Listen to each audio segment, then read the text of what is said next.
Well, hello everyone to the Education Network Forum, Charter for Compassion.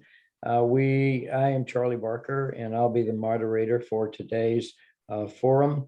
We're excited to have with us David Giffin with the Loving Classrooms Project. And so welcome, David, to the forum. We're really excited and look forward to what you have, the story that you have to tell us.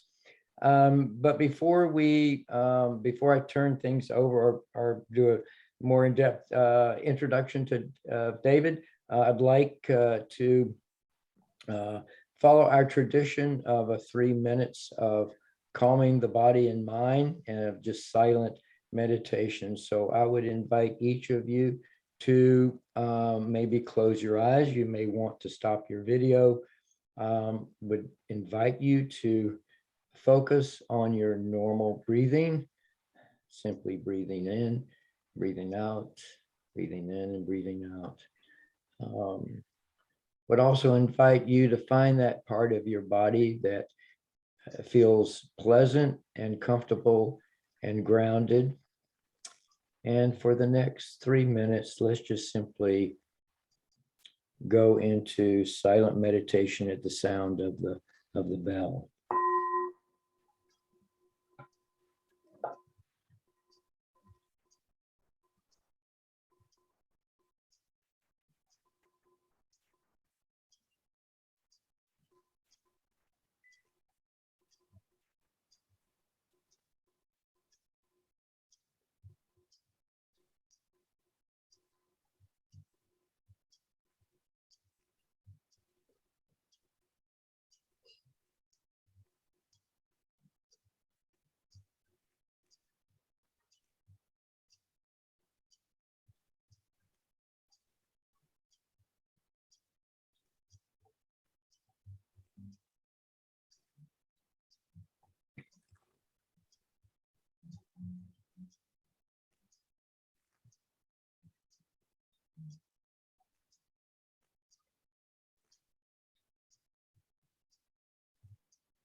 As we come to the close of the meditation, I would just invite you to return to your breath, just your normal breathing, breathing in and breathing out, breathing in and breathing out. And at the sound of the bell, just gently open your eyes and let's return to the forum.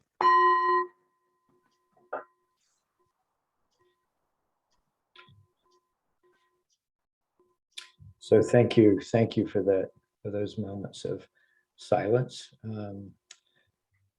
I'm excited to introduce to each of you David Giffin, and he holds a degree in mathematics and computer science from Leeds University in the UK. Is founder of the Common Denominator Israel and Loving Classroom International. Has a website. And David's ambition is to empower all of us to effectively engineer love so that it might ripple outwards to have global impact. I see the loving classroom is the other side of the coin, the compassion classroom. So it'll be interesting to hear what he has to say about that. This might seem at first glance to be a lofty aspiration on his part for grassroots movement of this kind, but with successful initiatives already in place in the UK, in the Middle East, and South Africa, David might well turn that dream into a reality. So with that, I'm going to turn things over to David, and we look forward to what you have to say and tell us. Well, thank you, Charles, for your profoundly warm introduction and making me feel so at home with your lovely group of people, souls, precious souls, beautiful lights. This is definitely the hardest talk to start from all of talks I've given, because I've just come out of 3 minutes of the most wonderful meditation. Like, who wants to talk now?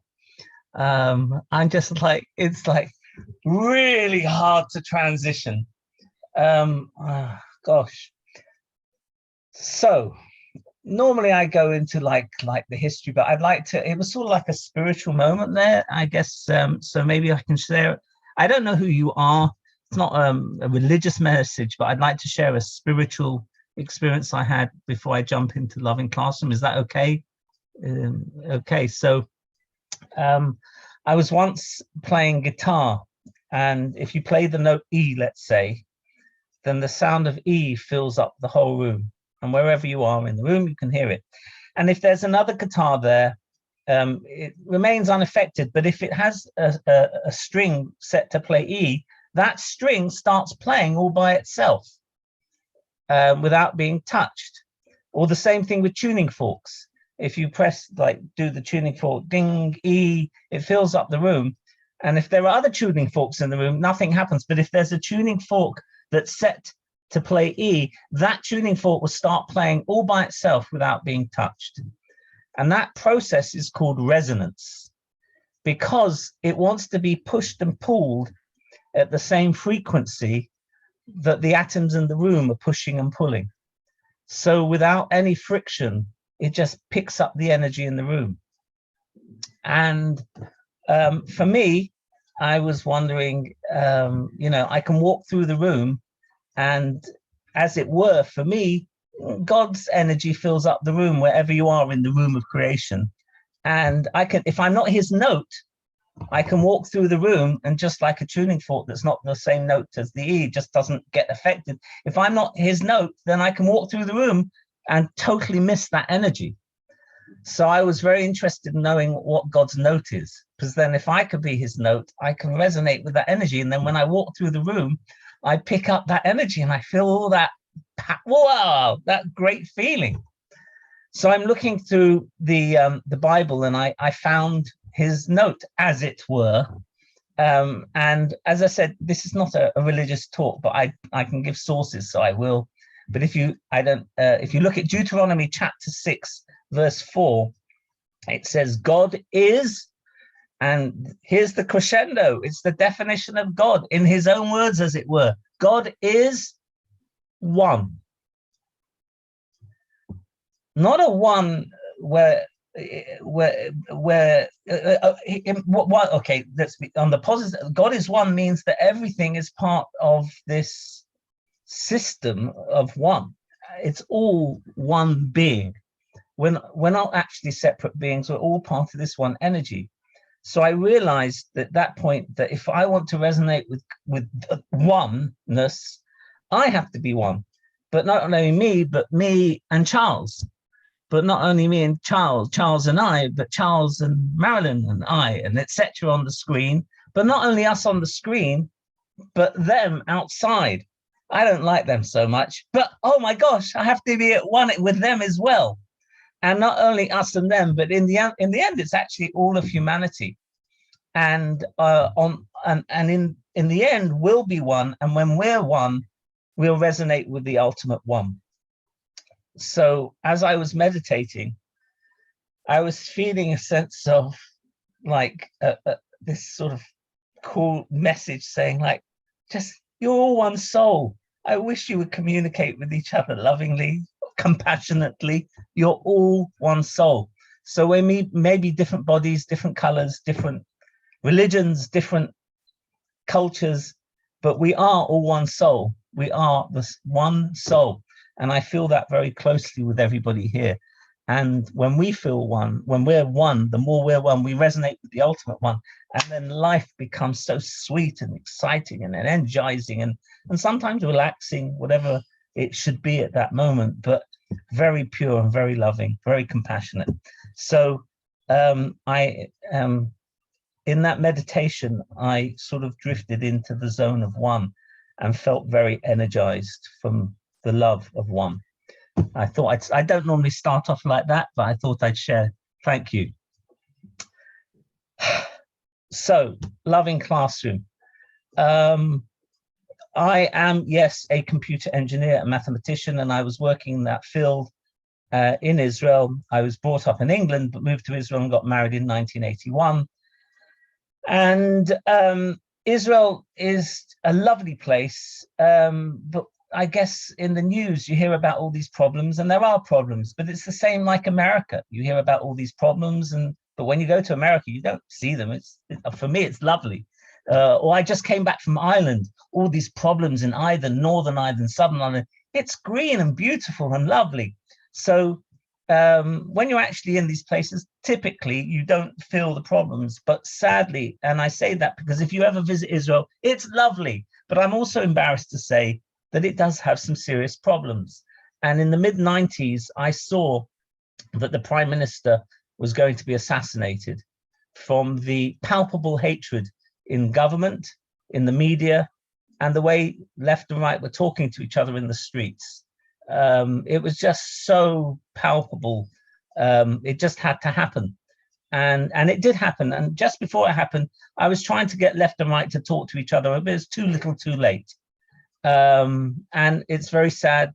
I mean, when anybody gets killed, but Jew killing Jew and stopping the peace process and this, that, and the other was, it's awful. So I was sitting on the couch moaning about how the left are sort of fighting with the right and the religious are fighting with the secular and all these fights. And my wife said, "Oh, stop moaning, do something." Oh, okay, well, what do I do? So there's a street in Jerusalem, which was very famous, called Bar Ilan. And every week there was a fight on this street. Should it be closed or opened on the Sabbath? The ultra-Orthodox were saying it should be closed. It's a day of rest. And the ultra-secular, of course, nobody's ultra. If you ask them, are you ultra? Everybody's normal. But for the sake of the way the media calls them, the ultra-secular were saying, no, we have a right to drive along this road. And there would be stone throwing and beard pulling and blood and hospitals and ambulances. For years, this went on. So I was naively, I just went ahead and I employed a leader from the ultra-Orthodox and a leader from part-time from the ultra-secular. And I said, can you bring along 5 of your leaders and we'll sit down and chat and talk? And we sat down 20 times, came up with a compromise and sat down another 5 times to implement it. And to this day, there's peace on Bar Ilan Street. It was amazing. And I wasn't trained at that point. And I remember at one point, one of the members said, if you say I love you once again, I'm leaving these meetings, I'm out. And I blew it. I said, I love you once again, but he didn't leave. It was okay. We survived that problem. But so it was just like, just let's talk. And it was a lovely, kind atmosphere. And it was even wonderful because the ultra secular side, they actually lost votes because they were meant to be aggressively against the ultra religious. So you found the ultra religious trying to help the ultra secular get their votes back. And they were actually trying. It was an amazing experience. And we became friends. And as a result of this, we were called to another place where there was a fight. But the problem was when you put out one fire here, there's 2 fires there. And then you put out 2 fires there, and then there's like 4 fires over there. So you have one day of, wow, life's really worth living. I did something useful. And then it's like, it's just all the time, all around the place, wherever you go, it's like it's nothing. We're not changing society. There's not a change is not taking place. So we decided, instead of working in emergency medicine, wherever there's a fight, running and trying to do conflict resolution. Yes, since then I've done mediation courses and this and that and other courses. Back then we were very good amateurs. But instead of running around trying to put out these fires, how about working in preventative medicine? And for that meant, for us, taking what we were doing successfully, listening with respect and compassion and kindness and simple words, but we were actually doing it properly. We were doing it. Let's take what we were doing it and convert it into a curriculum for the schools, so that future generations can grow up learning these tools and not only knowing how to use them, but also wanting to use them.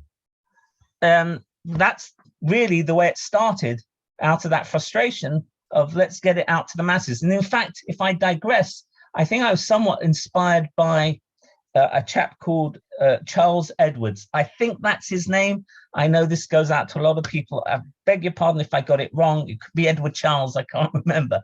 But he was a friend of Gandhi when Gandhi was in South Africa. And he followed Gandhi to India later, and they became very close friends throughout life. And he wrote a biography of Gandhi. And in this biography, he asked the following question. He said, like, how is it that somebody like Gandhi, who got independence India without touching a gun, which if you live in Israel and understand the history of Israel, it's certainly a different journey. But Gandhi managed to get independence without touching a gun from the British. How is it that on his watch, a couple of 100,000 Muslims and Hindus killed each other, fighting in a civil war? Why did that happen? This was Gandhi time. And he was such an expert at getting India off of England without touching a gun. And the answer that Charles Edwards, if that's his name, gave, and I paraphrase, was that we didn't teach the grassroots how to do what Gandhi was so good at doing. We didn't have enough leaders at the grassroots level teaching these skills to the masses. And so I sat down and I thought, where do you get that many leaders? Well, that's clearly teachers. Teachers are leaders. And if we can come up with a curriculum whereby we can train the teachers how to actually teach over love, care, compassion, which is on our list, etc., they can do it en masse, and then future generations grow up. So there was a strategy that developed, an idea. So at the beginning, we started in Jerusalem, and we actually saw a reduction. We actually at the beginning started directly working with the kids to test our material, and we saw reductions in violence and increase in academic results. And then we realized in order to make it scalable, we needed to train the teachers. So at that point, I couldn't train the teachers. I couldn't write the book in Hebrew. I was teaching in Hebrew. Our team was teaching in Hebrew. This, that, and the other. We also have worked in Arab schools, Arab-speaking schools, etc. But I couldn't write the book, so I wrote it in English, and here it is. And we have different versions of it. And I guess I'll show you the front page so that you get. I would like to explain these 4 images. This chap is called the humanity being. He's made up of lots of human beings, and then head, heart, and hand. That's what we call the 4H methodology. That's what came out. So what is the humanity being? Just like a human being is all these different parts working together in harmony. And there's also a hierarchy there. The hand, for example, isn't as important as the brain. But you know what? The hand isn't jealous of the brain, and the brain isn't arrogant to the hand saying, well, I'm the brain, you're just a hand. And if we don't have the hand, who cares? No, we need each other to have the full human experience. We need to have, even our toenails make a difference. And if our toenail hurts, the rest of the body will take the whole thing off to the doctor to fix it. There's a whole system there, but there's no arrogance, and there's no jealousy. There's a beautiful harmony in the system. And some of the bits need to be different, like the heart should be different to the liver. You need different things. If the liver and the heart were the same, we wouldn't be very well. On the other hand, they share the blood, they share all sorts of resources. So there's independence, there's a whole hierarchy working together in the human being. So just like the human being is all these different parts working together in harmony, the humanity being is all the different parts of humanity working together in harmony. And that became the vision of what we want to achieve, a healthy, fulfilled humanity being. And by having such a simple visional concept of this healthy humanity being, we were able to then define terms that normally people say, who are you to say what that is? And you get into arguments. For example, good and bad.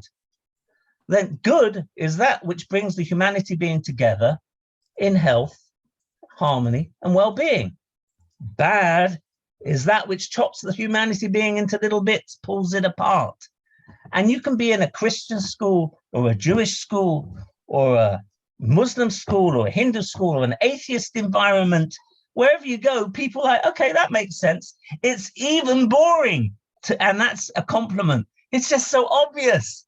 It's something fine, but it actually then enables a person to develop tools, and you can start evaluating, are they good tools or bad tools? Is it good for the individual and the humanity being? Because it's a part, it has to be good for both on the micro level and the macro level. Sometimes it'd be good for a small group, but is it also good for the bigger picture as well? So suddenly we had a language which we all could agree upon, that we all want to have a healthy humanity being. And then head, heart, and hand, on a head level, how can we communicate effectively with every member of the humanity being?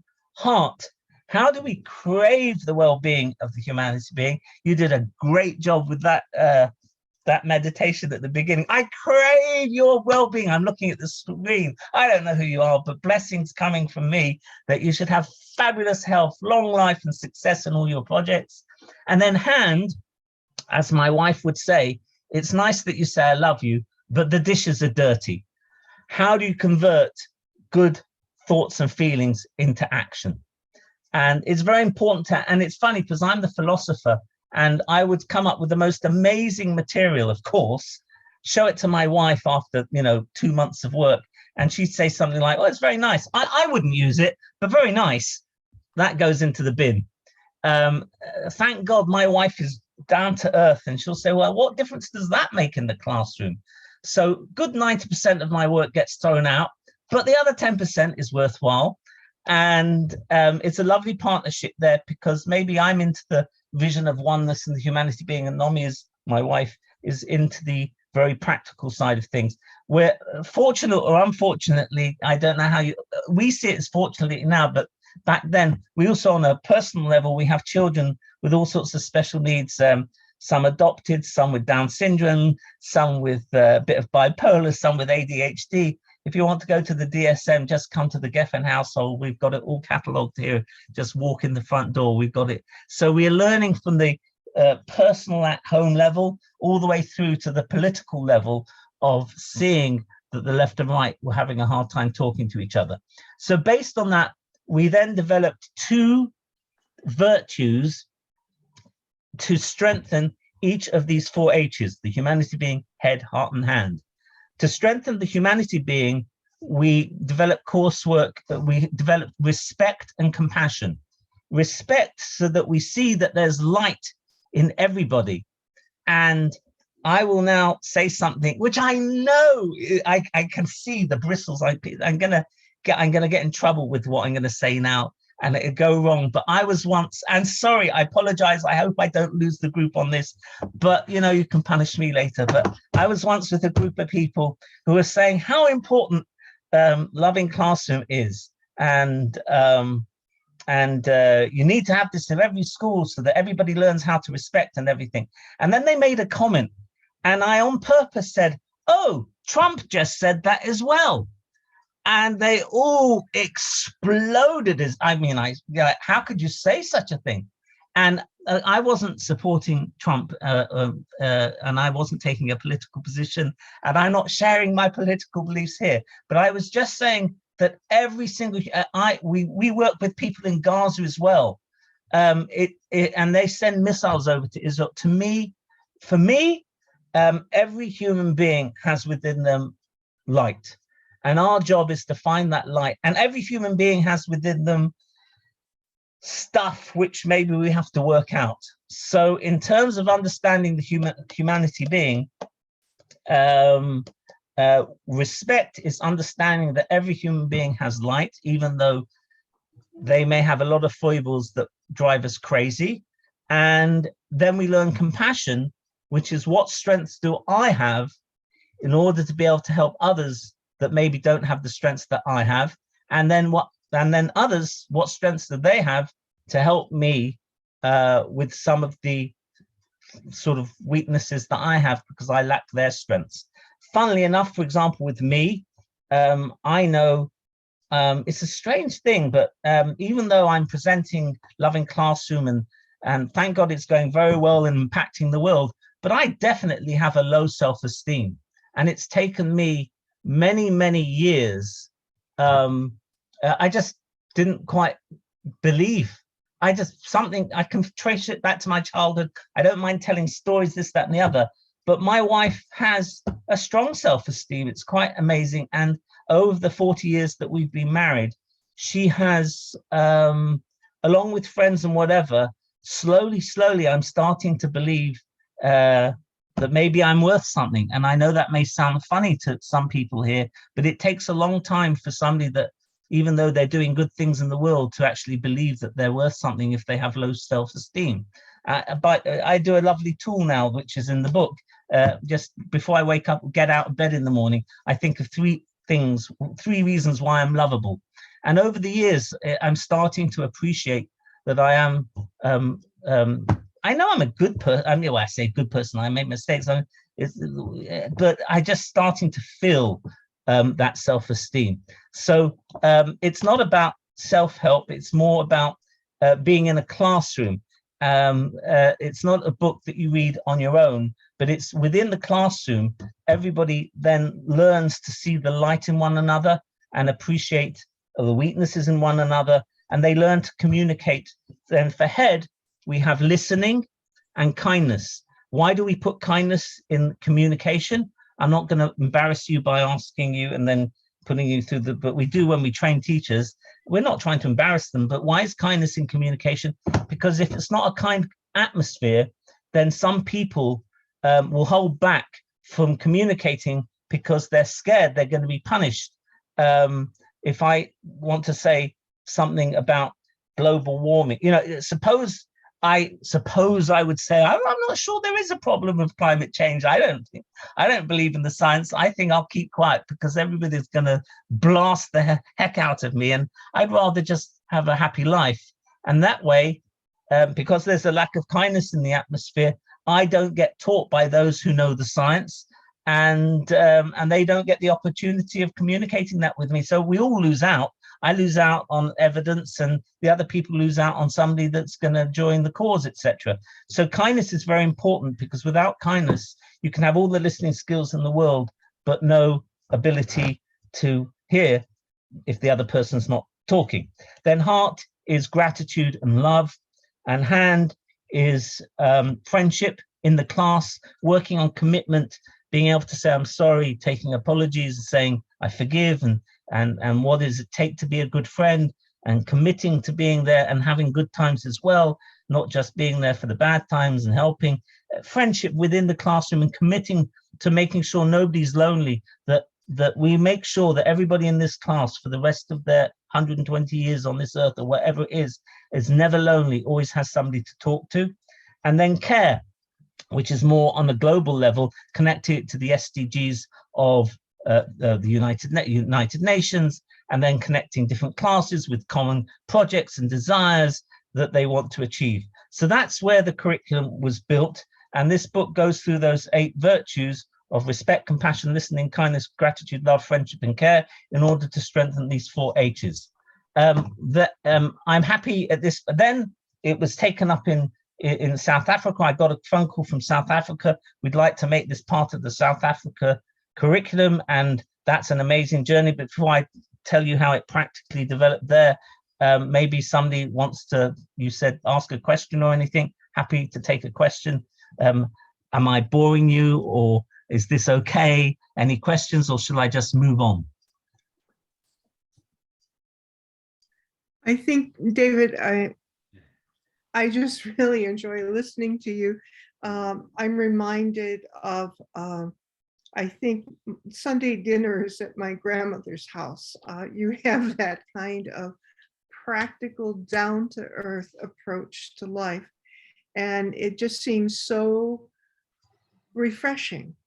And when you think about the kind of energy that you have and the kind of, obviously, commitment and love, and bringing that into the classroom, I think is just an explosion of energy. And that, you know, I've spent a lot of time on the Loving Classroom website, and the practicality of this reminds me so much of really the psychology of Alfred Adler. Yeah. I mean, you put into action what I think are the principles that he put out in psychology. And I'm really seeing those connections, and I'm seeing other connections as well. So I just want to say, yes, I'm listening, and I'm sure that others are as well. Wow, thank you. The encouragement it's just gigantic. Thank you for the encouragement, and thank you. I can say thank you all the time, but then I'll be using up too much time. But I could say thank you many times. It means a lot. Yeah, David, excited about what you're saying, and definitely listening, deep listening, and just really interested in the story about in Africa setting up this project and the how to and all of that. So really looking forward to your talking about that. Okay, thank you. So Talani McCord, thank you for the encouragement. Talani McCorber calls me up and he says, please, I'll give you my heart and soul to be trained in Loving Classroom, because if not, we'll have a civil war here, not between blacks and whites, between blacks and blacks. And I said, great. I mean, that's so he learned the material, and he made a contract with the Gauteng Department of Education that if we can produce 3 years of consistent growth and impact, then they will take it on as part of teacher training and introduce it as part of the system of the way they educate teachers. And what he did was he took the book, and because there are 8 virtues, he basically divided it up into 8 months of activities. And he would train teachers for 1 day before the year began. And then once a month throughout the course of the year, he would train them for preparing them for the next month and ask them, how did the last month go? And then at the end of the year, they'd have a summary training session preparing them for the following year. We have a second year program as well. We have a junior program, and we've got a 3 to 5 year old program on its way out shortly. And our goal is to develop more years and years of programming. So he would train the teachers to do that. And the results I'm just going to share with you, because they have this amazing law in South Africa. We'll also go into some content as well. They have this amazing law in South Africa. We lucked out, or the general manager was working overtime, whatever, that every time there's a negative problem, the law is that a school has to record it into the school book. So if there's a case of bullying or sexual abuse or alcohol abuse or racism or late coming or all these things, rowdiness in the class, every case has to be recorded in the school book. So we actually had a baseline before we even turned up. We knew how many cases in this school of bullying there were, how many cases of this and that and the other. And then we came in, did our thing, and then you can compare the numbers at the end of the year. So I can quote the numbers verbally, but I've actually thought maybe it's worth sharing this file if I'm allowed to. Yes, I am. And I did open it up beforehand. But I can see I need to re-find it, but it's worth looking for. So just hold on a second and I will find this file and open it up for you to see the results. There it is.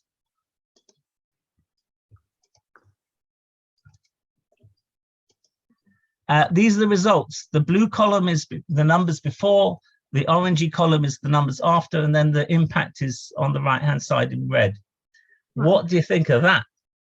Yeah. Bullying went down by 80%. Violence went down by 83%. Tribalism went down by 78%.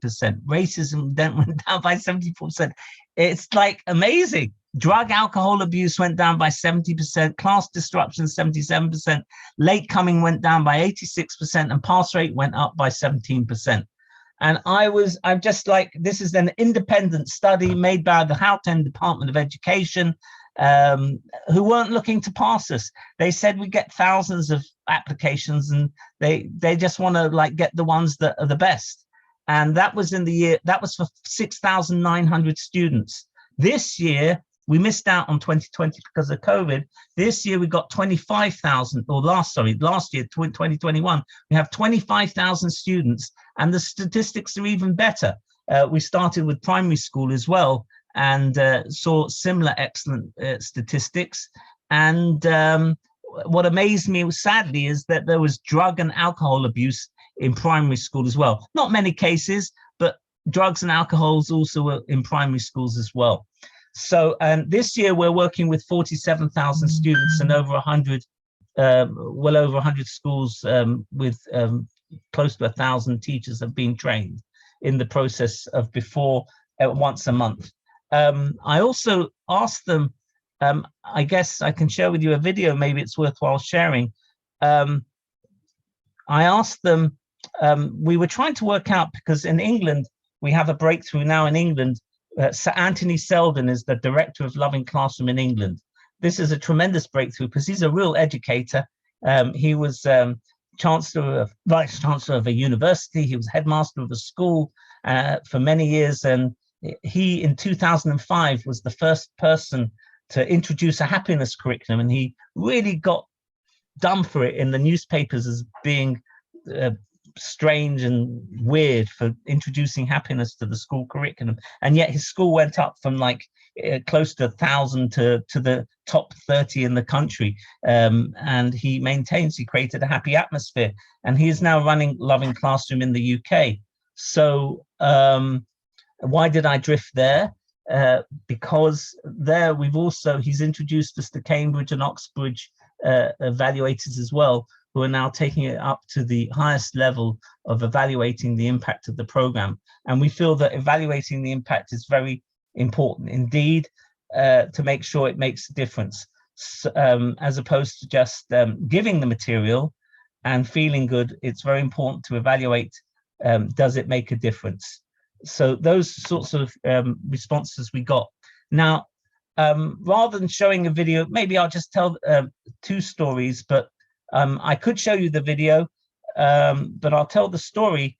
We have a story. Well, you can choose. What would you rather? 30 seconds of me looking around, maybe a minute of me looking around for a video, or me telling the story? Which do you suggest? Well, golly, that's a hard decision to make. Why don't you just make it for us? How about that? Okay, I'll tell the story. So we have this chap who was an A+ student, but he started bullying his friends and swearing at the teachers, and not doing his homework, and becoming very disruptive. And the school got together and they gave him warnings, and they got together and they decided to expel the student because he was really ruining the class atmosphere and just ruining the school. He was awful. And one of the teachers, though, said, I remember learning in Loving Classroom the following expression, that painful behavior comes from people in pain. We learned that expression in the section on listening. Painful behavior comes from people in pain. And so if somebody's in pain, painfully and badly, and it makes no difference whether they're the Palestinians or the Israelis fighting each other, or a kid in the classroom, or a politician, or me and my wife. You know, if my wife is, it could be the other way around, but if she's not speaking nicely or whatever, I'll say, you're not speaking nicely. She said, well, I'm in pain. Oh, right. Yeah. Painful behavior comes. Sorry, what's the problem? And then the compassion comes out, because I keep on forgetting what I learned in the book. You have to practice again and again, which is one reason why we love working in the classroom, because you've got years to practice. You've got years to make the same mistakes again and again. And how many times have I made the same mistake of forgetting painful behavior comes from people in pain, especially the next door neighbor? Oh my gosh. But I am getting on with them now, because I understand, and we're talking to each other. And in fact, things are getting better, because I realized that they were really in pain, even though it took me a long time to understand why. Anyway, this teacher said, we learned that painful behavior comes from people in pain. And let's go and find out why this guy's behaving like that, because maybe he's in pain. So they all said, okay, you try and find out what his pain is. But if you can't do that exercise, he is expelled. He is going to be put onto the heap of wasted lives of humanity. So the teacher goes to the student and says, I want to meet your mother. So the student goes home with the teacher to meet his mother, and he walks through the door and he finds the student's mother is dead in bed. And this mother has been dead for 1 month. And the student had made his way with his mother to this neighborhood of South Africa. And he was on his own, and he had no legal papers. He was sort of like illegally in that region, but he was escaping something of famine or whatever in another region. And one day he got up, and she normally gets up to make his cornflakes and milk and pancake thing, and she wasn't there, and he touched her and she felt a bit like cold, but he didn't realize until he came back, and she realized at the end of the day she was dead, but he didn't know what to do. So every day he got this very strong detergent smelling stuff, and he would clean the whole house with this detergent so nobody would smell the death. And he'd come into class and people would say, did you do your homework? And he would say, and he would use unrabbinic words, which I'm not repeating here, get lost, I'm not, and he would get into fights, and the teacher, and you just don't understand me. You don't understand him. You don't care. You don't. And that's painful behavior comes from people in pain. That's the rule. And it's again and again proven rule. So he found this woman that after a month, of course, he helped bury her. And then the school found out, and they decided, should we expel him or not? It's a bit of a non-brainer at this point, but they, of course, decided to keep him.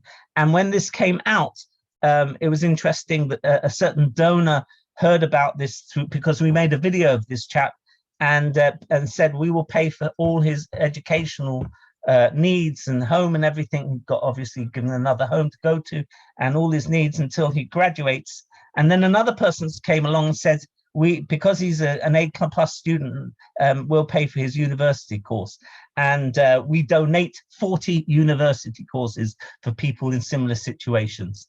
So it was remarkable that this guy is now an A+ student, and tears in his eyes when he says, I love you, Mum. And he's back on course because one teacher remembered, and the teacher said, if I had not learned painful behavior comes from people in pain, he'd have just been expelled and dumped with all the other people that are dumped for being bullies and thugs, and would have ended up probably in the world of drugs and this, that, and the other. And one more of those people that we hate for being just thugs, just dismissing them as being not using their free will to be better people type of people. So so we have many videos of stories like that, where a girl was abused in her home, and then she learned an activity in the classroom which she took home, and then she did it on her dad, and her dad stopped abusing her and her mum, and so on and so forth. So those statistics that you see there reflect that. Then when we were in England, now I remember why I wanted to mention England. So Sir Anthony Selden asked, how much would it cost to train every teacher in all the high schools of England? And I asked, and because eventually we want to bring it to all the high schools of England, and we're working with Cambridge and Oxford to have our pilot programs and this and that. It'll take 4 years to get to this level. There's a whole plan that they're building up and working with the House of Lords and so on and so forth. It's quite, it's amazing when you get statistics like that, people start taking you seriously. And so I had to work out how much based on, one trainer, how many teachers can he train? So I asked Tilani in South Africa, so how many schools does one of your staff train? And he said, one member of staff trains 10 schools. And I said to him, well, can't I just make it one person trains 20 schools? That makes the program half as expensive. And that's good. And he said, for sure, yeah, you can make it one trains 20. It just won't work. So I said, why not? And he said, well, because you have to go to each school once a month to help them do the next month, but also to see how the last month went. And I said, well, if you're doing that once a month, that's 10 schools, that's 5 days a week, that's 2 weeks. 2 weeks. So you can double it up. You can do 20 per month. And he said, no, because when you start talking about loving, painful behavior comes from people in pain, you have no idea the amount of pain our youth are going through and what comes up. I mean, we even have, at the very beginning, we even have a minor sort of internal pre and post evaluation that we do, where we take the 8 virtues, respect, compassion, listening, and we sort of define them roughly. And we ask them, what level of respect do you think is in the class at the moment? And very often the kids will say, oh, we're a 6, a 7, or 8. And then one kid will say it's a 2 or a 1. And then everybody say, why are you saying it's a 2 or 1? Even while we're evaluating, he'll say, because I think, and he'll come out with the most deeply painful story just from evaluating the level of respect in the class. I mean, it's that simple. We know that itself is a tool. It's not only an evaluator. We categorize evaluating before and after as a tool because we know that's going to create a discussion and reveal some form of thing, some sort of pain. So he said, the other 2 weeks are needed because there's a tsunami of pain in the class. And even if the teacher is able to deal with some of these problems, like a father abusing his son sexually, or any other such problems of which there are many, or just wild, I mean, in fact, we just did a survey for the second year program, and I can tell you what the second year program is, but we also did like what interests you in terms of discussing and solving problems. But there were other problems which I'd never thought of. Just for example, gambling. How many students are hooked on gambling and are going into debt? How many girls are selling their bodies because they want an iPhone with a super connectivity thing, but they only have to sell their bodies once a year just to get the bill paid once a year, and then they get their phone. I mean, there were so many. Gambling was a real surprise for me. And so there are hundreds of different types of issues, and I can go into the issues in depth, but this is not the time or place. But you need, if you really want to help those kids, the teachers can't do enough. So therefore, you take the other 2 weeks of finding individuals and organizations and groups and do-gooders and whatevers, so that no child is left without a loving connection. We're very much about what we call positive relationship education. Nowhere in this book does it say, do not bully, do not abuse, do not take drugs, do not whatever. We're just trying to introduce respect, compassion, listening, kindness. And we find that when the class is respectful and loving and kind, the bullying goes away and all the negative things go away. So we're about positive relationship education. So I don't want to take a student out of the school and hand him over to somebody that's going to say, well, this is what's wrong with you. This is what's wrong with you. This is what's wrong with you. And he walks out, well, oh, well, I've got 5 things wrong with me. I'm really messed up. We want them to be able to feel positive relationship education, which means this is what's right with you. This is what's right with you. This is what's right with you. And here are a few challenges. So let's try and use what's right with you to like build up the positive. So there's a whole philosophy of what we call positive relationship education that is part of our whole philosophy in the classroom that we want to share with the organization. So he says this character who's training 10 schools, the other 2 weeks of the month taken up in making meetings between the kids and the various whoever's and making sure that the process is positive in line with positive relationship education. And that's why the ratio was 1 to 10.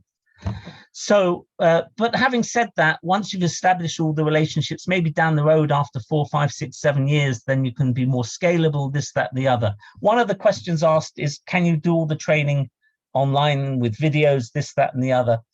So part of it can be done through videos. We do have at Loving Classroom Training, I believe, 32 videos for the 32 training, 32 achievements that we want to achieve that are listed at the beginning of every chapter. This has 7 achievements, this has 5 achievements, and so on. We do have videos, but in the end, you also need to work with the teacher to talk through the issues. I remember the first time that I was training teachers in Manchester in England, in a neighborhood which was called the 10th worst neighborhood in England. And I remember 12 teachers came into this room, and I was training them in the book. And I remember one teacher, even though we call ourselves love engineers, love on one side, it's because we're into the meditation, the oneness, the GUI, the whatever, the spiritual, but we're also engineers because you can learn practical ideas, as you said beforehand, step-by-step ideas, focus on good qualities in people, helps you to love more people in breadth and depth. And then also you can learn things to become more loving. It's not by accident. So we're love engineers. So so where was I before I interrupted myself with that interruption? What was I talking about? You were talking about the 12 teachers. Ah, the 12 teachers. So there was one teacher out of those 12. I looked at him. I just didn't like him, even though I'm a love engineer. Yes, a love engineer from Loving Classroom. I just didn't like him. I remember looking at the book. Let's try this page at 201. No, that didn't work. It just like this guy just got me riled up. There's something about him that didn't click, even though I'm a love engineer. I tried. Maybe I should have done pay for behavior comes from people in pain. I forgot again. See, I'm so forgetful, but slowly I'm learning. Anyway, at the end, I asked them head, heart, hand, what do you think of the course? How do you feel about it? And practically speaking, how's it going to impact your life? And he was the only guy that put his hand up. And this is the first time I ever trained the book to a group of trainers. He was the only guy that put his hand up. And I said, yes. And he said, it's been the most painful workshop I've ever gone to in my life. And I was so deflated after working on the book for about 3 or 4 years. And I was thinking of phoning up Nomi, and Nomi saying, how did it go? And I'm saying, well, it went quite well. We have to refine a few bits and pieces. I was preparing to survive. And I said, why was it that, why? And straight up, he said, because I realized that I'm abusing my wife. I just, it's so painful, but I realize I'm abusing my wife. And he said, I'm not hitting her, but the way I speak to her, I've taken away her free will. I push her into a corner. I don't let her express herself, and I don't let her be who she is. And I want you to know, and this is Manchester, by the way, where men are really men. I mean, Manchester United. You know, and it was just after a few hours with a regular group of teachers. And in England, people do not talk like that. But there was one tool that we did, and I'll share with you what the tool is. I would do the tool, but maybe you can do it yourselves. But it's a simple tool that we did. Was we get people to think about somebody that they're having a problematic relationship with, not communicating well. Maybe they're frustrated and it's not going well. Write to them a note to improve the relationship. And they take a couple of minutes to write a note and they write it away. Then we show them beautiful pictures of the world, lovely, views and sea and animals and this and that. And we ask them, which one do you most connect to? Which one gives you the most calm? And each one describes how this picture made them calm and that picture. So then we ask them to write the same note again, but this time write the note with the energy of the picture that you just saw in mind. And it's incredible. The first note, 99%, 95+% of times, the first note is very judgmental. So I'll give you an example from the classroom. A classroom where a girl this is the girl whose father left home when she was 4 years old. She wrote, Dad, you're really not a very good dad. You left home, you did this, you did that. And she's like pouring all this stuff. Maybe one day you'll take responsibility and spend some time with me, but she hadn't spent time, she hadn't met him for 10 years. And then she did the exercise and she started feeling all this like, connected to nature and feel calm. Then we asked her to write the letter, and the second letter came out. Dad, I love you very much, and I know you've gone through a very hard life, and I do know that life is hard, but one day, maybe when we get together, I'm sure we'll have a lovely time. She sent that letter off after tens of letters not being replied. That one was replied and they got together. So that was the exercise we did with this teacher.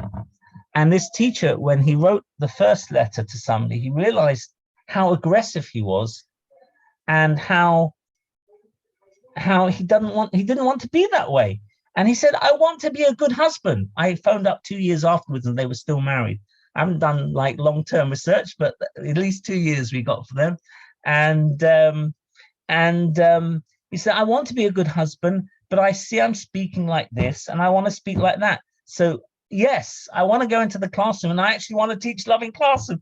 But really, what I really want to do is to go home and just open the door and speak nicely to my wife. That's all I want to do.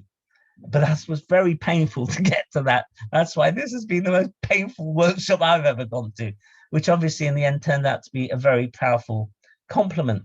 But the point is that it's not just the kids that need to change. It's really us, the adults. We need to become me.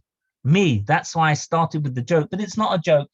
Nomi and I will be having a good old argument in the kitchen and she'll say to me, I see you've forgotten page 27. I'll say, oh, right, yeah, okay. I'll rewind, I'll start again. I'll try better next time. And after a while, you get to pick these things up and you don't make the same mistake again. There are a few things that I actually catch myself before I make the mistake now. And sometimes after 10 years, you sort of like become a natural in certain areas because you've done it so many times. I tell you one thing that I love between the two of us that we've become very good at. And we often used to say, I hate this, I hate the way that this or that, I hate, whatever. And we're love engineers. We shouldn't be saying I hate. So we made, but if I said to Nomi, you shouldn't be saying I hate, that's me telling her off. It's not nice. You shouldn't be It's like, isn't there a more elegant way of telling her off or her telling me off? So we came up with the following suggestion. Every time one of us says, I hate the way those politicians, the other one will say, I love you. And that's all we need to realize, I shouldn't have said it like that. These politicians, and then, so all we do, instead of telling each other off, we just say, I love you. And we realize I shouldn't have used that word. How else could I said it in a way that's more loving? Maybe we can do a course for politicians where oh, So, and that brings us to another area of loving classroom. So, loving politics. So I'm happy to go into that, but any questions or anything before because I hear myself talking a lot, and you may have questions along the way. I think Ola Ola has his hand up. Yeah. Mhm. Yes, I have a question, I thank you very much, by the way, for a very, very inspiring journey through your experiences and the impact you're having. I am working with 3 people who would probably benefit a lot from connecting with what you're doing. Most importantly, we are working in Nottingham to create more compassionate education, starting from the young children and up through the school. We are engaging community leadership, we're engaging headmasters of schools, we're engaging wonderful people in Nottingham, and we're having a big festival in the end of September. But I think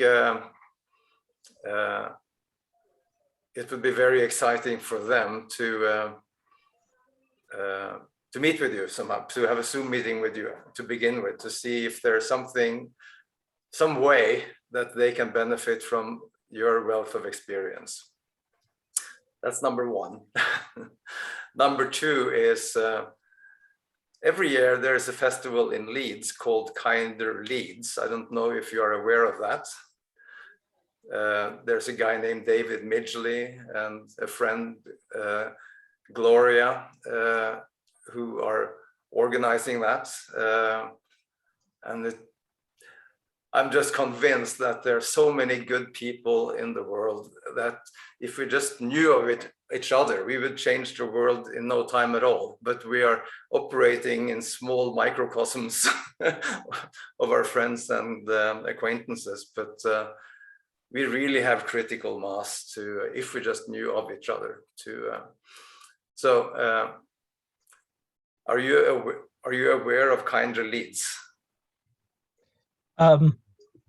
So I'll answer the questions. I'll answer the Leeds one first. I guess because I went to Leeds University, so I'm very attached to Leeds. But I'm not aware of Kinder Leeds as a program, and I'd be happy to hear more about all these projects. And I'm and going back to Nottingham and answering the Leeds thing, maybe as a stage 1, it would be good to speak with Sir Anthony Selden or with David Thrilling, the 2 people that are running the British branch. Yeah. That doesn't mean to say that I'm running away and don't want to talk to people. No. I'm happy to, but I think it's best if they talk directly first to see how things work. And they're also fantastic, wonderful, whatever. But I'm not distancing myself if for whatever reason they want to talk to me. The Leeds people and the Nottingham people, and let me see, I can give you an email. What email can I give? That would be, I think it's let me look. I think it's on your Living Classroom website. Yeah, well, you can. I tell you what, if people want to, I'll give you my email, no problem. But I will forward you the actual email. I'll make the introduction with the people in England if you remind me. So my email is david@lovingworld.com. And David at lovingworld. Yes, .com. Okay. That's our mission, to build a loving world. I'll be happy to make the connections with the Nottingham people and the Leeds people with David Thrilling and Sir Anthony. And I'm going to be in England, I think, around late September, October period of time. So that's when I'm there, but they're there building things all the time. Yeah, I'll send you an email. There's a third thing, which is another person who has spoken on the EdNet forum Oh, now he is working on peace literacy, which is to teach the children. What's his name, Marilyn? I'm not sure it was EdNet. Could it have been the 40 Days of Peace? Yeah, it was the 40 Days of Peace. That's right. Yeah. Yeah, it is peace literacy, and I'm going to have to look it up as well. Yeah, it just That's his a- name just slipped my mind. Paul But Chappell. Paul Chappell, right? Chappell. He is an ex-Marine who who is now working to create the skills of peace stronger in the young generation than the skills of war. And I will send you in the email. I will send you, when I connect with the two people in the UK, I will send you the information about peace literacy, and you can see if it's something that you would be interested in connecting with. I'd Thank you suggest, very much. Oh, yes, Karen, yes. I was just going to say to Ola, we'll have this recording done this afternoon. And I think that before the Positively Empowered Kids folks and David meet, I think they should watch this video so they get a little bit of background. Mhm. Absolutely. Yeah. And Sue. David, can I ask, because I'm thinking about the Charter for Compassion community, how long or what is the methodology of training teachers in the process of Loving Classroom? There's a certain flexibility depending on the needs of the school and their abilities of time, etc.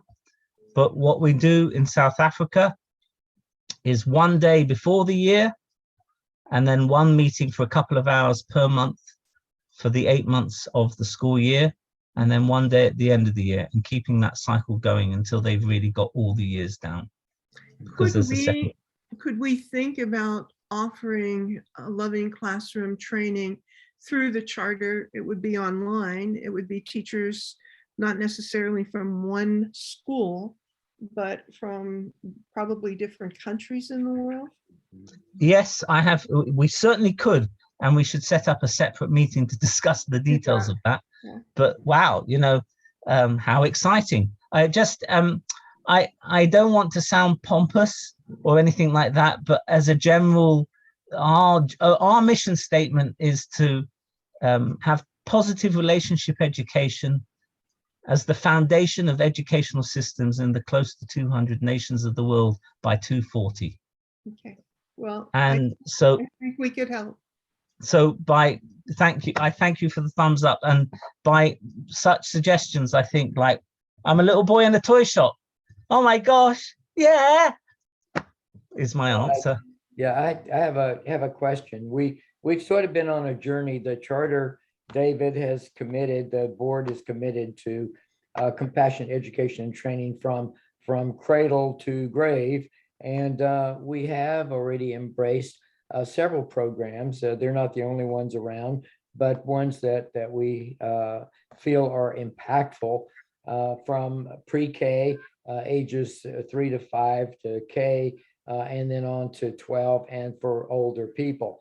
I think we have been on a journey really looking for the cradle area, the parental cradle, toddler area. You talked early on about prevention, and I'm a preventionist from the get-go as a family physician. And I think that by the time kids get to even the pre-K level, the cow sometimes is already out of the barn, so to speak. And so I'm just wondering, the question that I have for you is that have you in the Loving Classrooms thought about extending that classroom to include the parents of kids that are going to come into the classroom at a later time to impact in those very early human developmental stages? Any activities along those lines, or any thoughts along those lines? The answer is a resounding yes. And we have 2 sets of programs in production line, which will be finished maybe around September, one for the 0 to 2-year-old range and the other from the 3 to 5-year-old range, which you're discussing. And they both, well, the 0 to 2 program, which is very simple, but requires training the parents in particular to be able to run it. I'm happy to tell you what the programs are, but so we're very aware, and we also work with parents in the high school programs. So we work with Parents Teachers Association and meeting with the parents and having them involved with the projects and this, that, and the other. So there's both ends of the spectrum. We're working with parents. That's great, and I would hope and add that when you and Marilyn talk about the potential logistics of being able to offer this through the charter, that part of that conversation discussion can be the way ahead with regard to 0 to pre-K. So I'm just really excited about that part and excited about what you're doing. I did notice in looking for a copy of the book that you showed us earlier, that according to Amazon, it's out of print. So yeah, I'm wondering, how can we get a copy of it? I guess what we can do is send a bunch of books. We don't, when at this point, for better or for worse, we just sell them directly to schools. We just, a school will say we want 300 books and we sell 300. That's what we do. But if a group of people want a bunch of books, I'm more than happy, and I'll talk that through with Marilyn as well, to send, you know, a box of 30 books out, something like that. Okay. But we tend to, we've not really gone down the Amazon road. We've gone, our markets, you know, like this year, Talani phones up and says, can I have 50,000 books? And because we've got 47,000 students and I need 3,000 spare for the parents, type of thing. So that's what we've been doing. It's ridiculous, but that's the way we've been using, that's the way the books have been used. But when it comes to people asking for it like this, I'm more than happy to. I think, Marilyn, we should set up a meeting and follow up on all these questions one by one. No, we will definitely do that, and we can take that offline. I'll write to you right after this session. You know, David, I was wondering, is there a core philosophy behind Loving Classroom? I know the principles, the key virtues that you're talking about, but you got down to the nitty gritty when you were talking about the young boy whose mother had died and the whole concept of pain. So I'm wondering, you know, that's intense training for teachers. And I'm wondering if there is a basic philosophy or psychology behind Loving Classroom. On the deepest level, the story, and I chose to start with it sort of in anticipation for the question, but the idea that we are all one soul, and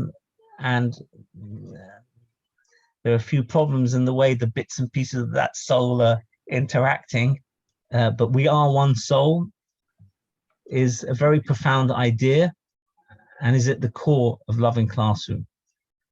It is really at the core. And what does that mean, that we're one soul? Is obviously, we can discuss that. It doesn't mean that we're all the same, but we're all one soul, different colors, different qualities, different skill sets. We are one soul.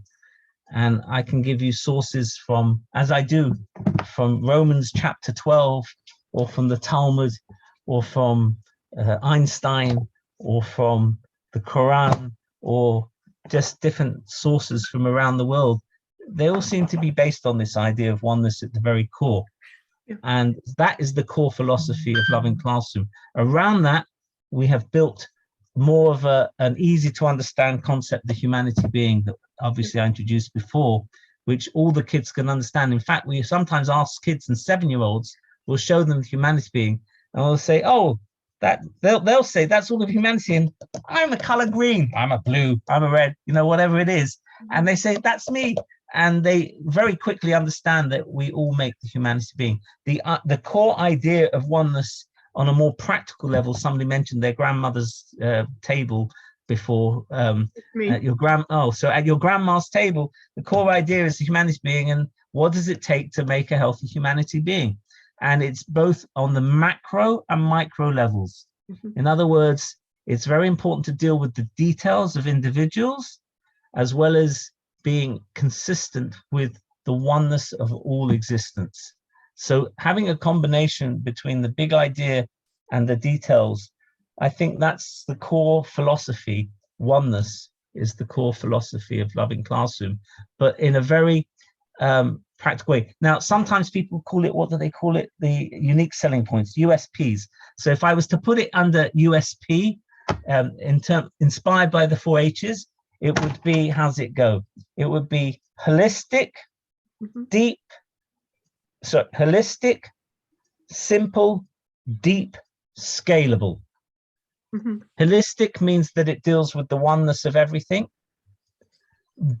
Simple means it's not fluffy and all that stuff. It's something that regular people, even my wife, and I say that jokingly but lovingly, can relate to, as well as, as well as me. Just people, ordinary people can relate to it. So it's not this big oneness philosophy, big words, fancy words. They're just normal words and normal stories, nothing made up, just regular words. So it's big, holistic, simple, but just because it's simple doesn't mean to say it's not very deep.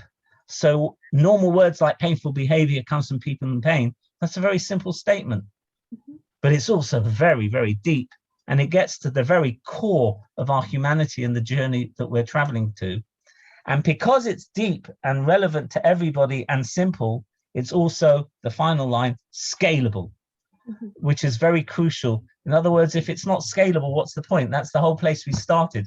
We're putting out a fire here, and there's 2 more there. Put those 2 out, there's 4 there. Like, so what can we do? So we remember the Gandhi story, that we have to have a very large number of leaders, which I call teachers now, that are sharing this information en masse. So if it's not scalable, in future generations, we won't see a change in society. So those are the 4 unique selling points that come out of the philosophy of oneness. Mhm. Does that answer the question? Yeah, I think it does in part. I think, I have to excuse myself here in the conversation. I'm trained as an Adlerian psychologist. So the thing is that wholeness, holistic nature of all human beings is one tenet of the philosophy part of the psychology. Another is this this whole concept of that we are all social beings, and that the other is that we act, what Adler would say teleologically, that we act because we're looking for something, we have a future point of reference. And so I see what you're doing as being, right along this line. But the other part, the psychological part, is I also see that in what you're doing, and that's that whole concept of, how is it that educators deal with young people, children, and other adults misbehaviors. And so to a certain extent, I definitely saw that in that story, that, there are only 4 misbehaviors that we have to learn about as human beings, according to Adlerian psychology. And so that's why I was asking the question, because I think that it's almost naturally inherent in what you're doing. And so I just wondered if there was a deliberate, thrust towards that kind of psychological techniques that you use, because obviously that, the whole concept of painful behavior comes from people in pain, is definitely, belongs in a tenet in that psychological kind of Lot- theme. Yeah, a lot more a lot more conversation to be had along those lines, Marilyn, for sure. Mhm. We have only a few Can I minutes. just can I relate to it just very quickly though? Yes, sir. We do have to wrap it up about 3 minutes or so before the hour. Okay. Okay, so two very quick things, because there was a lot said there, and I was trying to listen the best I can. Number one is when you talked about Adler talking about we're all craving for something down the road. I believe we're all craving for oneness. I believe evolution is the journey of humanity becoming a healthy one. And we're all craving oneness, and love is the glue of that oneness, which is why we're called Loving Classroom or Loving World. That's the craving. And it took me a while to realize that's what I believe we're craving for. In terms of disciplining, a lady once said she learned one tool from the book, which she heard in a university course, which was one of the tools that we do in the respect thing is we ask the kids to make a list of 5 virtues they want into the classroom. And once a month or once a week, they measure themselves. Mhm. And she said, since I did that exercise, I never had to discipline them. Mhm. In other words, I'm not against discipline, but it's less needed. Why? Because every time the class acted up, I would say, is this pointing to this little chart that we made? Is this the way you want the class? And they would say, oh, that's different. And the teacher would say, is it different? And they would say, not really. And she would have 3 minutes of discussion. This is what we want. Is this the way? And after 3 minutes of discussion, she got another 25 minutes of teaching in. So, and she never told them off. So I'm not against telling off, and everything has its time and place, but we, generally speaking, in Loving Classroom, create an atmosphere where there are problems, we talk it through instead of telling each other off. Yeah, no, I think I maybe didn't make my point clear. I mean, one of the points about the whole concept of misbehavior is that you don't tell people off. You look at how you respond, and that teacher did exactly what was needed in that case. Because the problem is, well, Charlie's going to say, stop this conversation. Yeah. I love you too. Look for, we'll meet. Hey, We'll meet. Love you too. Marilyn, thank you. And David, thank you. Just so much more to be conversed over. And I'm looking forward to see what will come from further conversation between you and Marilyn, and some of the thoughts that I've shared with you as well in terms of where the board would like to see the charter move forward with education training of compassion. And I would just hasten to add, my friend, that love is on one side of the coin and compassion is on the other, and they both go hand in hand towards unity. So that's just my only comment.